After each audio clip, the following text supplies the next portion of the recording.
भागामध्ये अत्यंत दुर्दैवी अशा प्रकारची संतापजनक घटना घडली। मुस्लिम समाजाच्या काही नराधमांकडून आमच्या आदिवासी भगिनीवर सामूहिक बलात्कार झाल्याची घटना खरंतर काही दिवसांपूर्वी या ठिकाणी घडलेली आहे। गारगाव पोलीस स्टेशनमध्ये घटनेच्या विरोधामध्ये गुन्हा दाखल झालेला आहे। त्याच्यामध्ये एक आरोपी अटक झालेला आहे, तो दुसरा जो काही मुख्य आरोपी तो मात्र फरार आहे। आणि म्हणून जो काही मुख्य आरोपी या घटनेचा जो काही फरार आहे त्याच्यावर कायदेशीर कडक अशा प्रकारची कारवाई झाली पाहिजे, त्याला अटक झाली पाहिजे। या घटनेच्या निषेधार्थ 13 तारखेला सकल आदिवासी समाजाच्या वतीनं आणि सकल हिंदू समाजाकडून प्रचंड मोठा जन आक्रोश मोर्चा या गारगावमध्ये या ठिकाणी आयोजित केलेला आहे। त्याची एक पूर्वतयारी या मोर्चाचं स्वरूप कसं असावं यासाठी एक साधक बाधक चर्चा करण्यासाठी आज या ठिकाणी ते विविध समाजाचे नेते सूर्यवंशी भाऊ या ठिकाणी त्यांच्या उपस्थितीत बैठक झाली।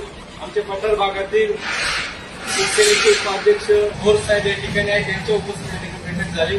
आमच्या आदिवासी समाजाचे नेते पोपटभाऊ नेगाव, सागरभाऊ लोटे, भाऊ बाबा, दत्तभाऊ गायकवाड अशा अनेक आदिवासी समाजाच्या प्रमुख कार्यकर्त्यांच्या वतीनं या ठिकाणी बैठक या ठिकाणी झालेली आहे। म्हणून या मोर्चाचं स्वरूप कसं असावं, मोर्चा मोठ्या ताकदीनं झाला पाहिजे। जो आरोपी या ठिकाणी फरार आहे त्याला अटक झाली पाहिजे, त्याला कायदेशीर कडक कारवाई त्याच्यावर झाली पाहिजे। त्या अनुषंगाने चर्चा करण्यासाठी ही बैठक या ठिकाणी आयोजित केली होती। आणि म्हणून 13 तारखेला सकल आदिवासी समाजाच्या वतीनं, सकल हिंदू समाजाच्या वतीनं या घटनेच्या निषेधार्थ त्या आरोपींना अटक झाली पाहिजे, त्यांना कायदेशीर कारवाई झाली पाहिजे यासाठी एक प्रचंड मोठा मोर्चा या ठिकाणी आयोजित केलेला आहे। म्हणून या बैठकीच्या निमित्तानं आम्ही आपल्या सर्वांना आवाहन करतो, विशेष करून या पठार भागातल्या सर्व आदिवासी बांधवांना आमचं आव्हान आहे की आपल्या भगिनीवर एका नराधमानं अत्याचार केलेला आहे, आपल्या भगिनीवर अशा प्रकारे काही दुर्दैवी घटना घडलेली आहे। त्या घटनेच्या निषेधार्थ आपल्याला मोर्चा काढायचा, त्या मोर्चासाठी आपण सर्वांनी मोठ्या संख्येनं 13 तारखेला गारगावमध्ये यावं।